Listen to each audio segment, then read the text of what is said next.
Okay, so a carpenter's building a bookcase. How can the carpenter use a tape measure to check if the bookshelf is rectangular, if it's a rectangle?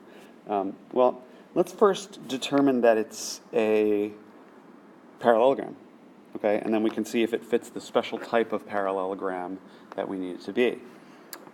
We can't measure the angles, remember. So, and we didn't, well, I'll talk about that in a second, but there's some rules for rectangles that if you don't know that it's a parallelogram, then you actually can't apply the rule for that rectangle to prove that it's a rectangle, because you first need to know that it's a parallelogram. I'll talk about that in a second. So I made the same bookshelf twice, and I'm just going to show you that. One thing that you could do is you could say, let's measure opposite sides.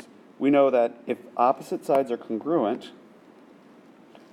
then it's a parallelogram. Oops. It's a parallelogram. Okay? So if opposite sides are congruent, if opposite sides are congruent, then the bookshelf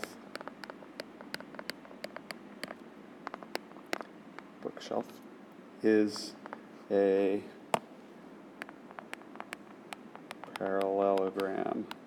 Okay, that's the first thing you can do. Now that we've established that it's a parallelogram, what can we do then?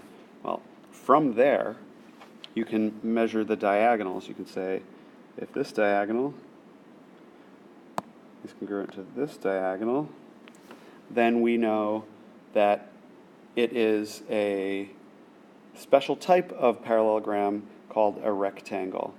Okay, that's one way you could do it.